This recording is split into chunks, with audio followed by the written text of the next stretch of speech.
and cosmology student. I am an international student from India and Tanzania. I'm also the chair for AstroSoc and the physical sciences editor for SatNav, our university's science and technology magazine. Okay. Hi, my name is Likan. I'm a fifth-year computer science student, and I come from South Wales, and I am the president of the Computer Science Society. Good afternoon, everyone. My name is Liam. I'm in third year as well. I study material science and mechanical engineering. So I'm actually split between two different schools, the School of Metallurgy and Materials and the School of Mechanical Engineering. So if there's any material scientists or engineering students that have questions, feel free to ask. On top of that, I'm also the team principal at Eco Racing, which is one of the EPS societies you can join, which we'll talk about societies, I guess, when the questions come, but you should definitely join. That's fantastic. Thank you very much, guys. So we'll be coming back to them in a moment. So do think about your questions and pop them online. And without further ado, I shall introduce Professor Jarvis. Thank you very much.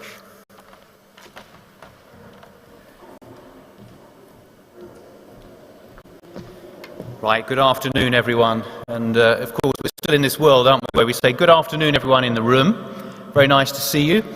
Good afternoon, everyone online. Very nice to see you too. And if you're watching this on catch-up, which you might be doing also, good morning or afternoon or evening to you too. So it's a pleasure to be here. So there's a few slides, and I'll just run through these. Look, the first thing I wanted to say was welcome. I hope someone's had an opportunity to do that before me. But we're really, really pleased to have you here in Birmingham. I think that we've had some great weather over the last few days, and I think if you've been here and you've been enjoying campus and you've been settling into your accommodation and exploring what's going on in the Green Heart, I think you will already begin to feel what a great atmosphere this place has. And of course, you know, we've awoken from a long slumber, not just over the summer, but of course because of the lockdown through COVID. So we are delighted, like you, to be back on campus and back going again. So it's really great to see you all. So I hope you're settling in. I think that as I'll explain in my brief talk, I think that settling in doesn't take a day, it doesn't take 2 days. It's going to take a little while for you to get used to the place, get used to us. Work out what posters to put up on your wall and whether you can keep your house plant alive and all these other things, where the homework is, who you have to hand it into, who your lecturers are, what's a doctor and what's a professor, all these things. And so there's a lot to do, and it's not going to happen immediately, but this is a gentle start, and by the time you get to the Christmas break, you'll all be dab hands, all of you. This will feel like a second home, and you'll know your way around. So it's not going to happen immediately, but that's you'll soon settle in. Anyway, we're very pleased to have you here, and we'll certainly make you welcome. I don't have a clicker, so if someone can move through the slides a bit on my behalf. So, look, you've come to a great university. You've made a good choice. You'll hear all the sort of rhetoric around strong universities in the UK, research-led universities, Russell Group universities, top 10, top 100 universities in the world, and other things. This is a great place to be, there's no doubt about it. I mean, you can sense that by walking around, seeing the great architecture, and of course exploring the new buildings if you've been into engineering, and some of the other things that we're putting up too. So it's a great seat of learning, and has been a great seat of learning for well over 100 years. So you're in a good, distinguished, solid university in the UK with international aspirations, as you'll see as I go through my slides here. We have 10 Nobel Prize winners from the university, perhaps more in this room once you've gone through and done great things with your time. 2 British Prime Ministers were here too, and as you'll see, as I say, there's been a lot of investment in halls of residence and campus and other things. We're on a £1 billion investment programme to go around and smarten up the campus. So there's lots to be very excited about here. So it's the first civic university. Obviously we have this close connection with the great city that we're connected to. Birmingham's a great place. There's loads and loads of fun things to do. It's a young city. It's a diverse city. It's a very entrepreneurial city. And there's something absolutely wonderful about being in close proximity to that. You can hop on the train, you can get there quickly, and you can enjoy all the sights and sounds going on in Birmingham. If you're still online, of course, you'll get a chance to do this in due course when you come to visit us here on campus. It's the first Russell Group university, so that's this group of research-intensive universities in the UK. It was the first to incorporate a medical school, and amongst other things that we're doing, we've also got an energy park that's working on improving, for example, air quality in the city that we sit next to. So there's a whole ton of interesting stuff that you'll begin to explore. So it's research intensive, and you'll hear more about this as you hear from your doctors and professors who teach you. Why is that important? Because if you are a computer scientist, the world is moving super fast, and you want to keep on top of that, and you want to be aware of all those current developments that are going on in computer science and make sure that you're aware and on top of that. If you are a physicist, well, we are, on the brink of rewriting the laws of physics through all the large experimentation that we're doing across the world at CERN and in other experiments too. So you have to be in a great seat of learning like this, I think, to be close enough to the action to know what's important, I think, in your subjects. You will all go off and do a load of foundational science in your first term and your first year in university, and of course this is important. But I think you need to be abreast of all those recent developments as well, and that's what we'll try and do in your time here. So I think that that's important. So, you know, whether you end up doing cancer research or looking at new batteries for electric vehicles or the recycling of plastics, all of these things, these are great world challenges. And as I say, you need to be close to the action, I think, to make an impact on that. So, look, what do academics do? What do universities do? What are we geared up to do? What are we training you to do? The world's great challenges, of course. We are all looking at electrification. We are all looking at decarbonisation. We're trying to work out how to preserve species. We've got all these great challenges which you will be tasked with taking on, your generation. These are your problems that we've left you. And you should be grateful for that we've left you a whole bunch of problems to sort out.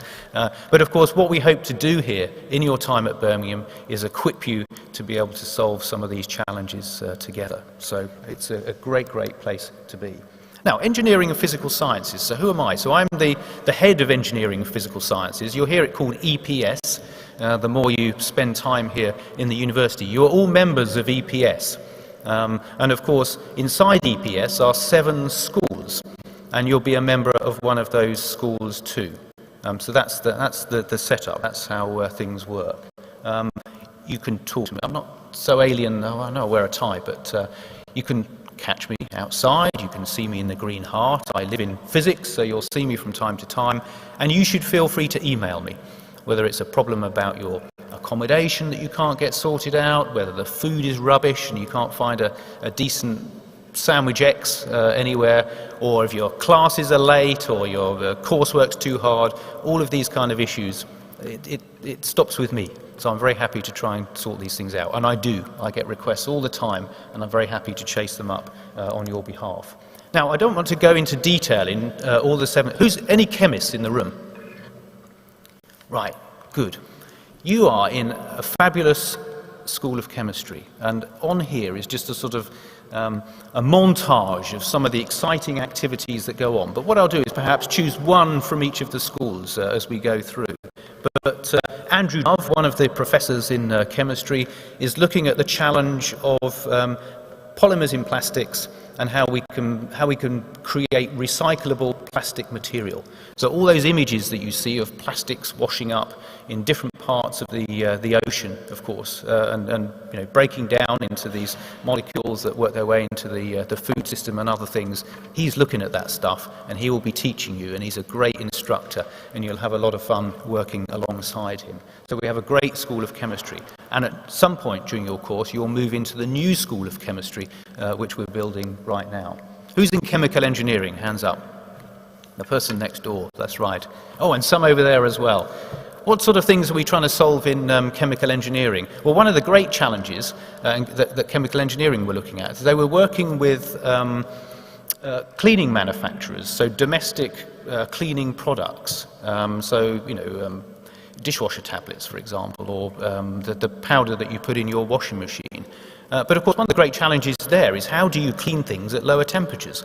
Because of course, if we can clean things at lower temperatures, we use less energy, and if we use less energy, of course, we're solving some of those world challenges that we're working towards. So that's exactly the kind of stuff that chemical engineers are doing. So we've got billions of pounds of products coming from our collaborations through chemical engineering, working on this formulation engineering, how you create better cleaning products at lower temperatures. Computer science, there must be one or two computer scientists in here, are there? Just two, I don't believe it, perhaps three.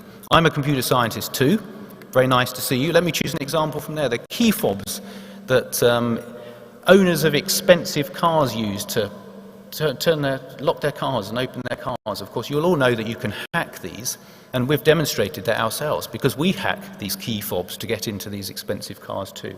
But finding solutions to those problems is exactly the kind of thing. There's a massive cybersecurity group, one of the world-leading cybersecurity groups in computer science. So there's some fantastic stuff going on there too.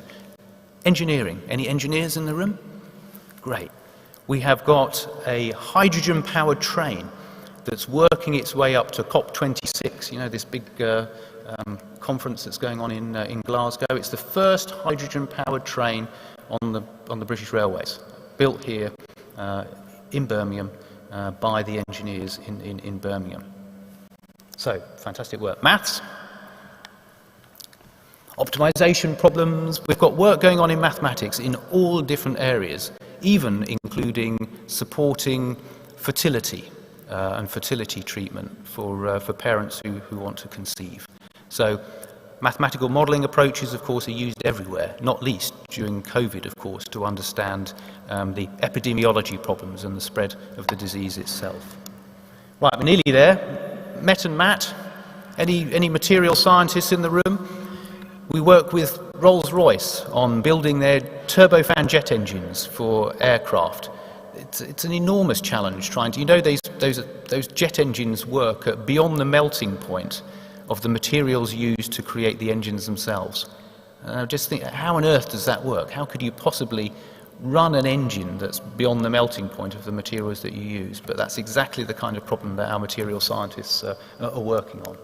And finally, last but by no means least, physics and astronomy. None in the room at all. Perhaps on the stage itself, but quantum and quantum sensors, for example, is a great example from physics and astronomy. So these are scientists that tell me they can look into the Earth without. They can tell me they can detect water leaks and they can detect all those problems underneath us without digging up the road or anything at the same time, but actually solved by some very crazy fundamental physics that allow them to do that. So there's some fantastic work going on there too. So look, welcome to the Birmingham team. You are in a great place. There's a whole bunch of stuff going on here that you will all experience. You'll be taught by researchers and professors who are all looking at these kind of problems. Our job is to equip you so that you too can go off and solve the kind of challenges that we're interested in too, because they will be your challenges just as they are ours too. So look, as I said at the beginning, it takes a while to settle in. Don't rush. Don't feel as if you have to do everything in your first week. It doesn't work like that. It'll take a few weeks as you settle into this place. So, if you sit there and think, I'm still not quite sure how this works or that works, it doesn't matter. It does take a long time to settle in. But as you do, you'll become much more comfortable here. Explore the society's fairs. Our contributors on the stage this afternoon will tell us about some of the opportunities that the societies have.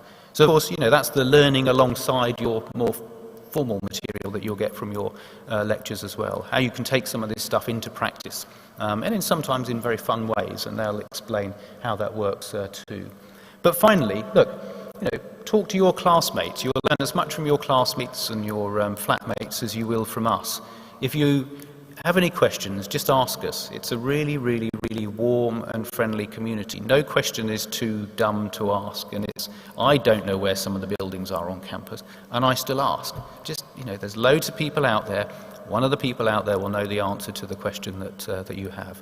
So talk to each other, talk to us, gently settle in, and as I say, you are extremely welcome here, and I look forward to hanging out with you a bit in your different schools as you get settled into teaching from next week. So thank you very much. It's well over the 5 minutes that I promised, but I just wanted to give you a taste of some of the fantastic activities that you will all be sat alongside in your time here at university. So thanks very much.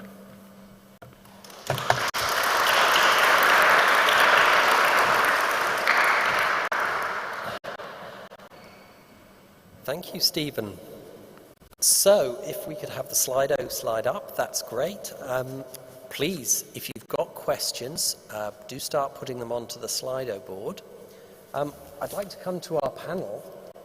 We've heard what Professor Jarvis's favourite things are about the university and about the College of Engineering and Physical Sciences. I wonder if you could tell us, what are your favourite things about the college? It has to be a long list because a lot of things about the college are my favorite. At the top, I would say, would be my involvement with societies. Working with AstroSoc, which is our university's astronomical society, has been absolutely phenomenal. It has not only enabled us to do a lot of outreach activities with astronomy with the wider community, not just within the university, but also beyond, because last year with the pandemic, we shifted to an online format. So we launched our YouTube channel and we have reached out to people in multiple countries, and that has been absolutely fantastic from an outreach perspective, as we got physics and astronomy out to lots of people, not just our community.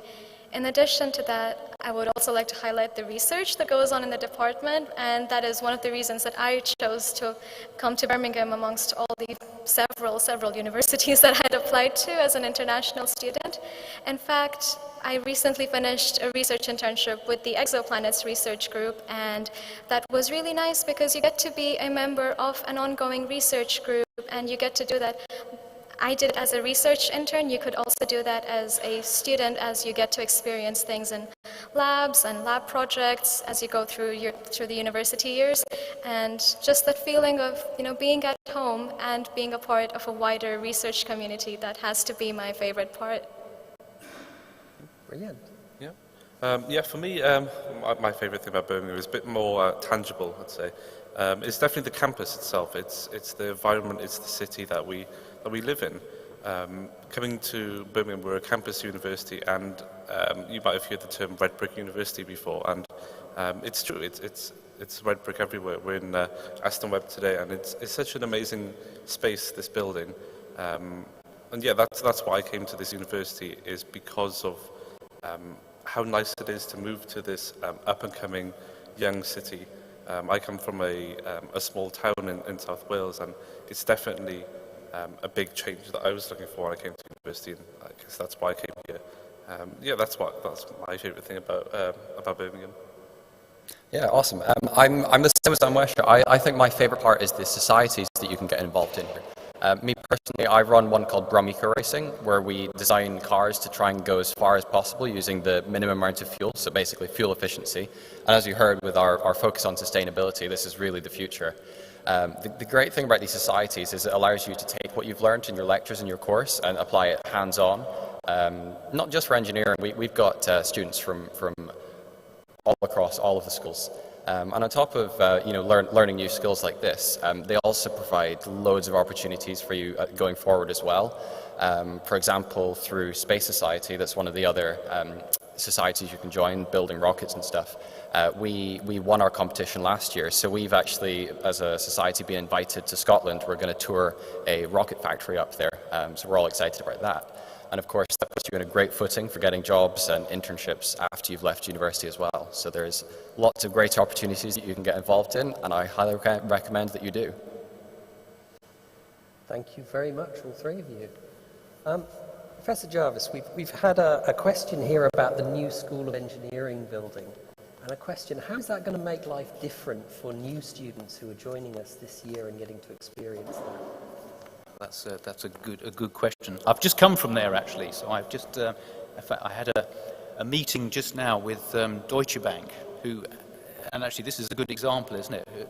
Deutsche Bank are they're creating an office in Birmingham, and of course they're trying to find great graduate students that can come and join them. So, I think that we were keen when we started on the new engineering project to build a beacon. I mean, the Midlands is a great place of engineering. It has a great history of engineering. It's always been the engine room of the country. Different parts of the country, of course, are known for different things. But the Midlands, of course, has always been manufacturing. This is where a lot of the great companies have come out of, Jaguar Land Rover and others. So, if you can't do great engineering in the Midlands, you can't do great engineering anywhere. And we wanted to build a building, I think, that represented that captured that spirit. But of course, as well as that, understanding what the new engineering is. And of course, inevitably, a lot of it now is digital. A lot of it now is partnerships with organisations from investment banks on the one hand to high-value manufacturing companies on the other, through to drug design and others too. So we wanted to find a space that would allow that collaboration with our partners to build on some of the challenge areas that we might see. And as you saw, we've got some real demonstrators, I think, of where we're making a difference. And the hydrogen train on its way to COP is exactly one of those exemplars. Is that we know we have to change things. We know we have to move away from fossil fuels. We know that there's going to be some fundamental engineering behind that. But I think we recognise too that we're not going to be able to do it alone. We're not a university that's naive enough to think we'll fix the problem here and then we'll export. We have to work with partners worldwide. So we're doing that. We're building our footprint worldwide. We're working with partners internationally. We're trying to build the facilities, I think, that will allow us to work with people locally, nationally and internationally to work on some of these great problems. So if you're an engineer or not, I would certainly suggest you go and take a look around the building and get a sense of what it's like. But I must say too is that when we designed the building, with you guys in mind, that it had to be a building for students. It had to be a building for learning too. And actually you very much get that as you go in. You move into this enormous atrium at the front, which is fantastic for fairs, talks, visiting speakers from partners.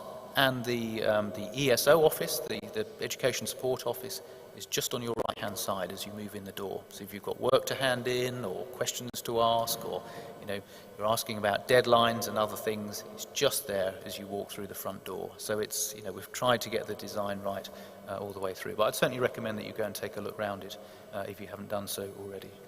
Thank you. And I think students were involved in the design of the building, were they not? They were indeed, exactly. Hence the student office right by the front door, which you don't want it's in some back room somewhere that you can't possibly find. And that's great. So we've got a fantastic front office and some great staff, actually, really, really friendly staff in there who will support you all if you're in that school. Thank you very much indeed. Do you mind if I add something to that? So one of the things I'm personally excited about in this new building, in the back of it we're getting a new room called the Makerspace, which is going to be filled with all sorts of equipment that the students and societies can use, from 3D printers, laser cutters, CNC machines. I think we're getting some equipment to manufacture printed circuit boards as well. So if anyone's interested in basically any manufacturing at all, there's going to be a fantastic new space that you can all get involved in. That's fantastic, thank you. And brings me on to the next question beautifully, which is, Professor Jarvis talked about the leading research that we do here at Birmingham. I just wondered, could you talk a little bit about how students get involved in that research from your different perspectives? Yeah, I can start. So, as I said at the start, I'm split between mechanical engineering and materials science.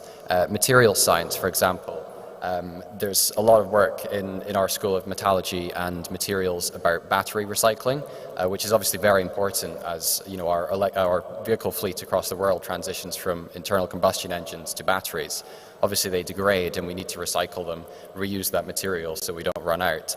And there's a few lecturers and researchers in materials that are heavily involved in this. And it's the sort of thing, you meet your lecturers, you find out about what they do, and you can just talk to them after the lectures and get involved in this stuff. Yeah, it's very much the same in computer science. We have a variety of societies associated with the School of Computer Science, from Computer Science Society to the Ethical Hacking group AFNOM, GDS, Games Development Society, and so on. So we all put on lots of social events, and we work together with the school to bring these social events through things like board games nights with the school, with the staff, with the lecturers. That's a really good opportunity for us to talk to the lecturers and what they're working with, what they're doing in their day-to-day research.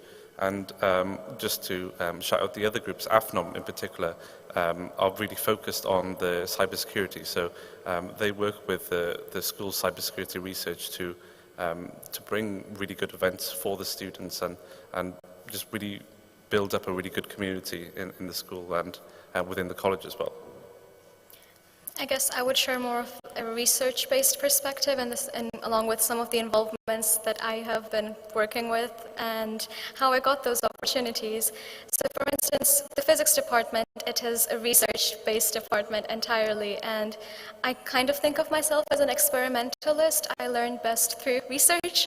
So in addition to getting the exposure to research directly from your first-year labs, the staff who teach you are researchers who are experts in their field, and I approached a couple of them during my first and second years, and that not only allowed me to get involved with one of the research groups in the particle physics department where I helped them with some of the simulations that they were working on, but in addition to that, you also get to do a lot of networking, getting to know the different researchers in different fields, which is how I found my interest in exoplanets and just astronomy in general. I am a particle physics student, but I did find my interest in exoplanets and astronomy through that, so it was basically through AstroSoc. And our patron for AstroSoc, Professor Amaury Trio, he is an exoplanet researcher, and following one of our careers events, I just sent him an email saying, I think I like astronomy and I am highly interested in exoplanets. Do you have anything that I could do to gain further experience? And within a decent amount of time, he did get back to me and offered me for a research internship position, and it has been absolutely phenomenal to be able to work with an ongoing research group, knowing that you are able to contribute to a wider cause. So for instance, the project that I worked on, it was involved with the Speculoos telescopes, which are a network of telescopes in southern Chile, and they're used to detect exoplanets from a beautiful mountaintop. And my project was involving study the cloud cover over these telescopes to determine when is the best time for observation, because as astronomers we want to make the most of the night sky. So if we have clouds, we don't want to observe, but at the same time, if there are no clouds, we absolutely want to make the most of every minute of it. So it was an absolutely phenomenal project, and the best part of it is that you get to network, you get to meet like-minded individuals, and you get to do that from your backyard, which is basically the university, and which is home, like a second home to me at this point. Fantastic, thank you very much. So another question we've had in as a counterpoint to that, Stephen, is what opportunities for employment are there for people who study in EPS? And does the university help students to develop their career prospects in different ways? Yeah, it was really interesting as colleagues were talking here about their experiences of research. And I think, one of the things that comes across from your articulation is that, I think one of the challenges for us all is to take great science and articulate the application of that to real-world problems. And actually, when you're talking to potential employers and you're going through interviews and milk rounds and other things, this is exactly what they look for.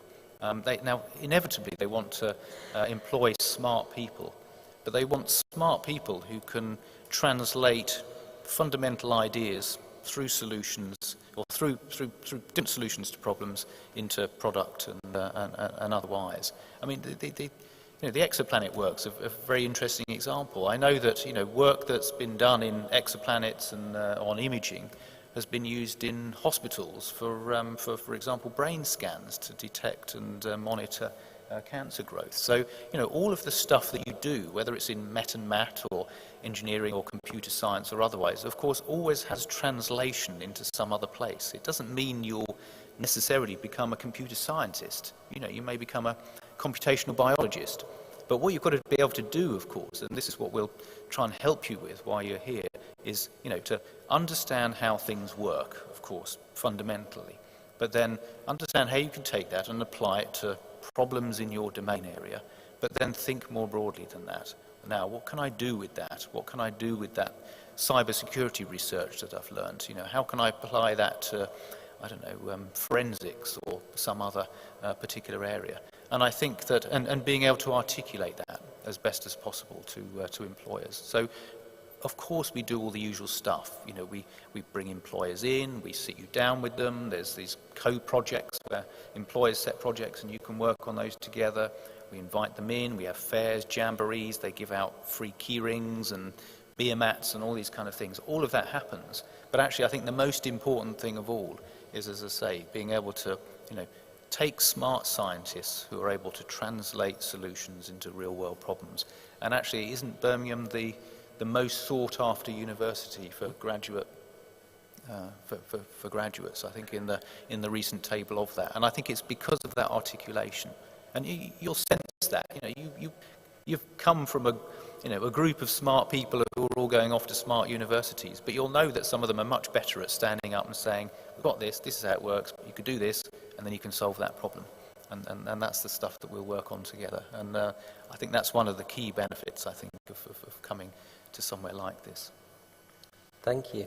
And in my experience, I think we also have a lot of those companies who are very keen to have students on placements, and whether they be summer placements or even a year in industry. And a lot of our students actually get their first job through those placement schemes as well. So it's a really, really valuable opportunity. So if I might come back to you, we have a question here about how do you balance the demands of your studies as well as all of the things that you do outside of the university curriculum? I'm happy to begin. Yeah, and that's an excellent question, and I asked the exact same question when I started first year. And one thing that I would say is that it takes a little bit of practice. The first couple of weeks of university will be a lot more about settling in and figuring out what works best for you. For instance, when I started university, I decided that, hey, I'm going to make myself a proper timetable, hour by hour. I'm going to do things exactly by the book, how I want to do it.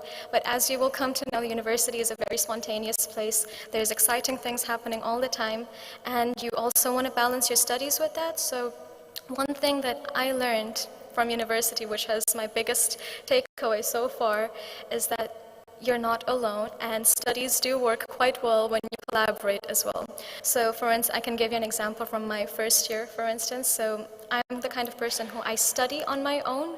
Like, I like to consolidate the material on my own, but when I start hitting the actual problems, like solving problems, it's very effective to study in groups initially. For instance, just discuss with a group of your friends, make a study group chat, or if you run into people in lectures, just ask if you want to work through some problems together. Sit in a coffee lounge, sit in a communal study space, work through some problems together, realize that you're not alone, you're all in the same boat, you're working through it together as a group. And before you know it, you will have become far more independent than you will realize, and you're always there to support each other. So in addition to that, don't study all the time. Studies are important. They're very, very important. They're priority. But do take the downtime. Get involved in all the exciting societies around you. Enjoy the campus. We have a beautiful Green Heart. We have the tallest freestanding clock tower in the world. Just take a breather. Go stare at old Joe. He's beautiful. Yeah, I think you've answered that question perfectly. I don't know if there's any more to add to that. I think we all three of us, we are involved in societies quite a lot, which obviously takes quite a lot of our time in terms of commitment. But one thing that's helped me to manage my time while I've been at university is to understand how I'm working with those commitments. I'm studying for my degree, but I'm also the president of the society, so that takes a lot of time.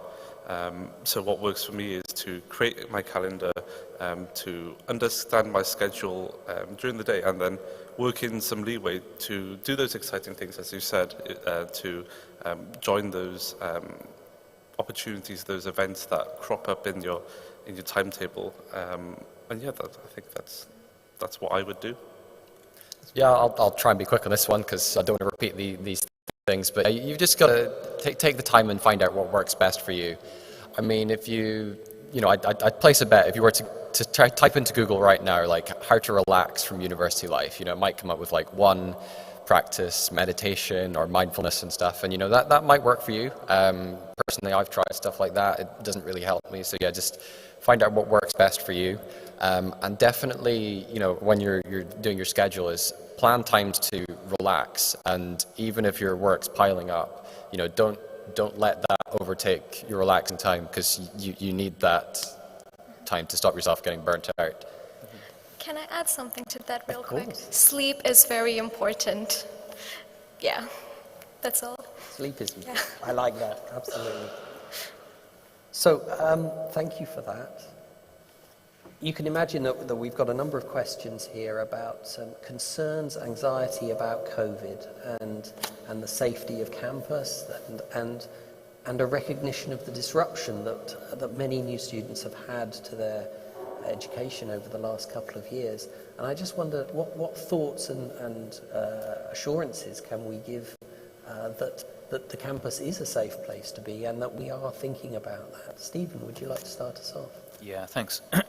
Look, there's no question that we're all trying to work this out together, aren't we? And I think that, we've all had this topsy-turvy 18 months where everything keeps changing, and then this rule and that rule and other things. We've been locked down like you, and we've been doing school online like many of you as well. We carefully follow the rules. We have to. We work very closely with our health partners. We work very closely with the hospital, of course, nearby. We've been at the forefront of COVID, really, right at the point of the needle on all of this. So, we're very mindful and very aware, I think, of where we are. You'll see, around you there are directions about how to use buildings in ways which we think are appropriate. I think at the moment, because of where we are in the pandemic, we are at a balance, clearly. We're trying to reopen and trying to do things in open spaces which are shown to be more safe, and we're able to do that. But actually, I did say in one of my slides, and I didn't mention it, but perhaps should have done, I think a lot of what we're all doing, whether we're in university or whether we're outside in the community and elsewhere, is just being aware of everybody's concerns, not just our own, of course, but those people that we are alongside too. So my little note on my slide was, some lecturers would like you to wear masks in the lecture. And of course, it'll depend on the lecture theatre, and it'll depend on the occupancy, and it'll depend on the ventilation and size and other things. But, it's courteous to them and those around you, I think, to do that. So part of what we're doing, of course, is just trying to translate the new world into, the spaces we have, whether we're outside, inside, lots of people, not many people. We all have to use our common sense here, I think, and do, not just the right thing for us, but the right thing for those colleagues. Universities are very respectful environments. They're great places to be. It's a community where we work together. And, we are all going to have to work together through this year too. We have contingencies in place, so, if restrictions get tighter, we're ready for that. Of course, more so than last year, because we've got materials prepared and we've got backups and contingencies and other things. And there may be a few bumps in the road, of course, as we go through the winter and beyond. But if that's the case, I can assure you that we're ready for that. But at the same time, we are ready for seeing you in person, face to face, and working together as we go through the year, because we are in a different place from this time last year. But just to finish, and again, it's just a reminder and a plea. We're a community. We all work together. Let's respect each other's space, how people feel comfortable, and other things. And then if we can do that, it'll be a really good year. We're all keen to get together and do great stuff. So if there are little adjustments that we need to do to help people and support people along the way, then we should definitely do that. Absolutely. And I know that a great deal of work has gone into making things safe, making laboratory spaces safe, making sure that everyone is aware of everything that could possibly happen. And of course, we all have a responsibility to each other. If you see something that you don't feel is right, then we speak up about it. We share that. Do you have any thoughts about where we've been for the last year or two and where we're going now? All I want to say is that I feel like the university did a fantastic job over the last year with everything, with the online teaching. The quality of the lectures, I can talk for physics and astronomy.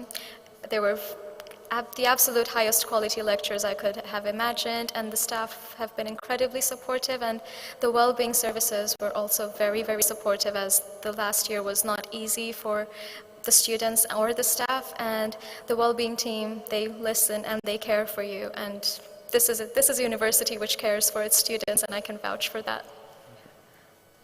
Yeah, for me, I've been away from university on a year in industry placement for most of the pandemic so far, so I can't quite comment on how the teaching was last year, but from what I've seen personally speaking to staff is that the last year has been a learning experience for the university and for the college and for the School of Computer Science, and that what they've learned is going into place and forging the way of this new world that we're in. The tech industry, computer science industry, for example, has definitely changed in the last year, and we can use that experience to forge a new future for us, and I think that's what this university does really well.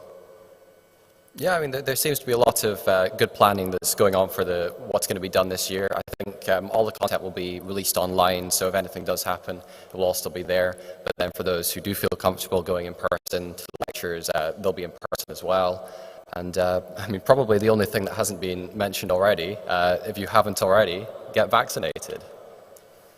Indeed, absolutely. Actually, I have a question about your year in industry, if that's okay.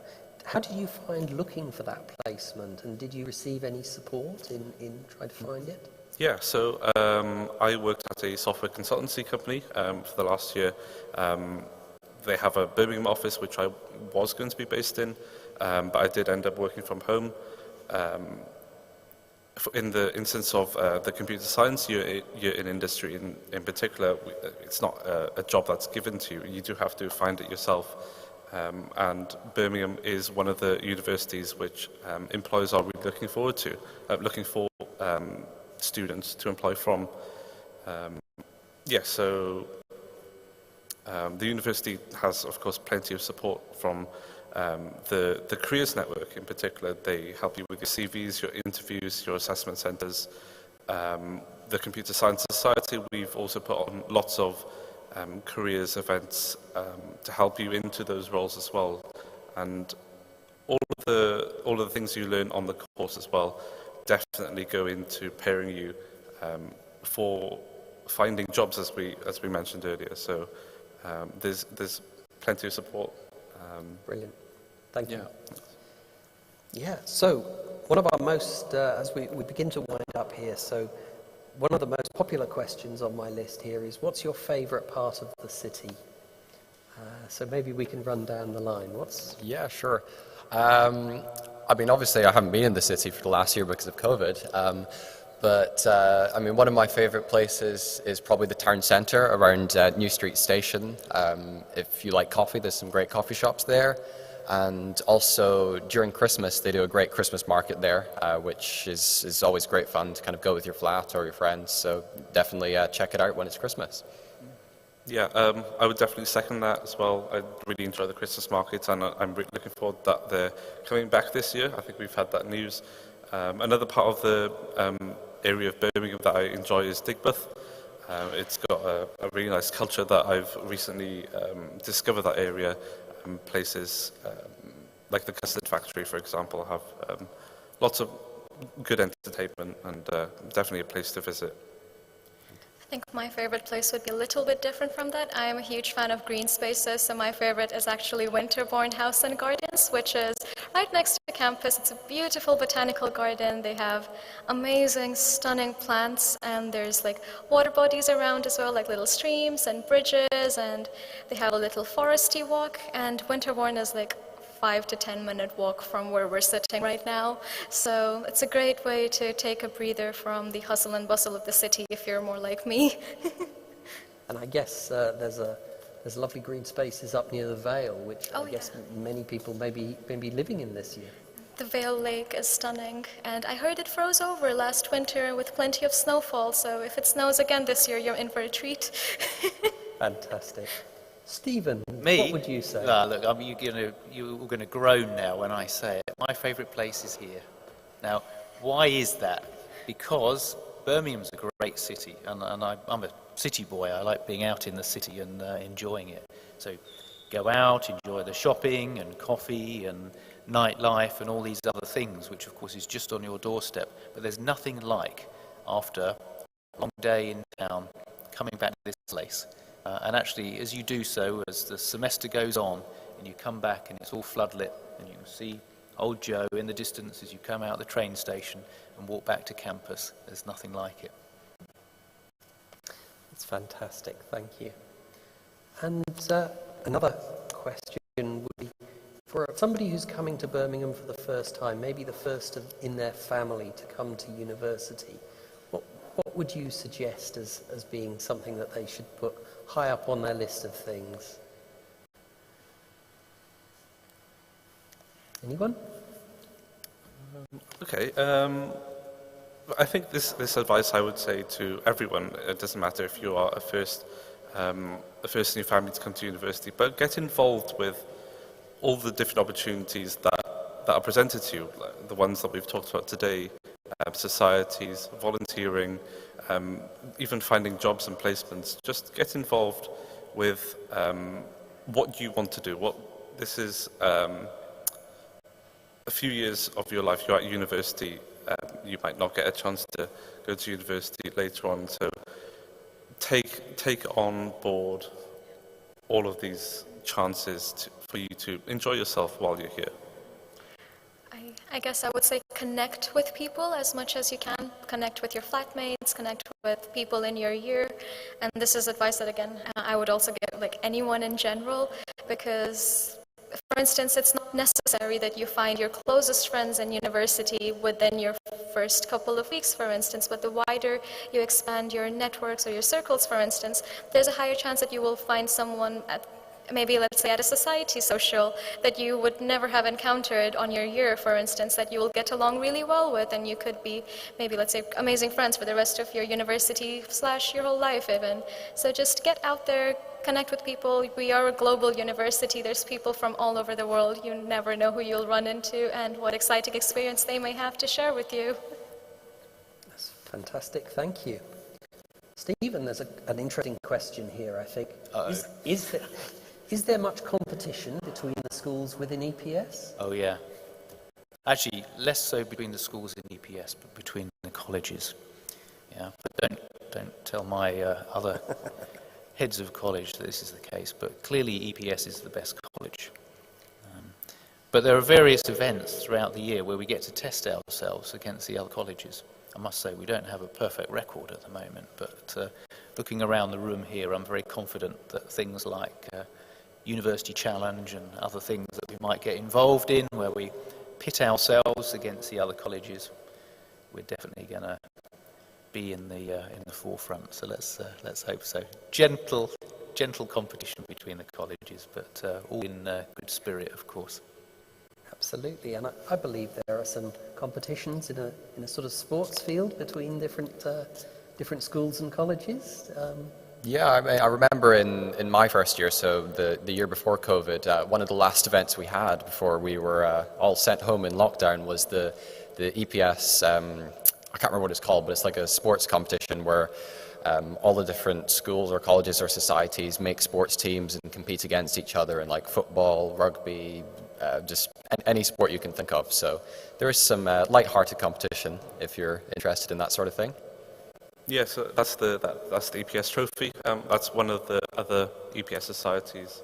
I think I have fond memories of watching those sports, rugby, football, netball, back in 2019 when I think it was the last time that they ran. And for any of the computer science students out there, back in 2019, the Computer Science Society brought along one of those inflatable dinosaur costumes, and it was purple. And if any of you know our tech mascot, that's where it came from. So that's a bit of insider knowledge for you.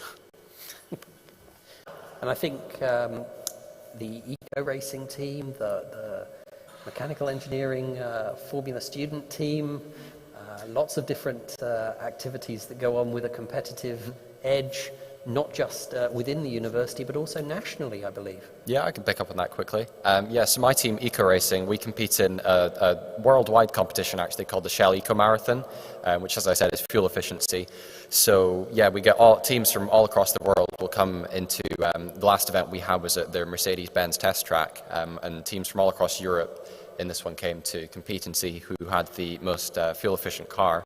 Our last competition result was third best in the UK, so our team was really happy about that, and we're trying to do even better this year. Fantastic. So I think we're coming to a close of the session. So what would be your top tip for the audience, both here and at home? What's your top tip for new students? Don't stress too much. It's daunting, but you'll get there. Freshers can be a bit daunting, especially if you're moving to a new place for the first time, but if it makes you feel better, everyone is in the same position as you within the first couple of weeks for sure, so just know that there's people who are in the same position as you, so you are going to be blending in very, very soon. Yeah, very similarly to what I mentioned earlier is don't hold yourself back, just get involved with all the different opportunities.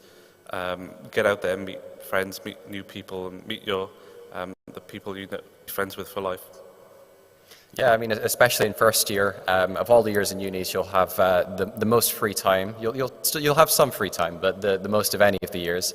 So don't hold back. Do as much as you can or as much as you want to, and enjoy yourself as well. Fantastic. Stephen, what would your top tip be? Me, I think everyone around you seems cleverer than you are. But it's true, they are clever, but then so are you too. Now, it takes a while sometimes for that to click. It did with me, certainly. Everyone seems smarter than you are. They've done more maths, they've done more work, they've got more industry experience, they've earned more money over their summer. Everyone's done more than you have. And eventually, I think you work out, actually, you've got a ton of stuff to offer too. And it just takes a little time to get that confidence. But you're all fabulous students. That's why we've invited you here to be part of our community for a few years. You're all great. We're going to do great things with all of you. The confidence will come. Be patient, you'll find it. But, you're all superstars in the making. But, as I say, just go gentle on yourself. Thank you very much. So I think I'll just say thank you very much to our panel. You've all been super insightful, and I do hope that the audience here and online has been able to pick up some useful information and some answers to questions. Please carry on asking your questions. Ask them of your lecturers, ask them of us, ask them to your societies in the schools. You might have buddies in the schools, other students who've been here maybe 1 or 2 years more, or family schemes, whatever it is, don't be afraid to ask questions. That would be my top tip as well. So with that, I'd like to say thank you very much to you all for taking the time to watch and be here. And thank you, and I hope you have a good rest of the day wherever you are.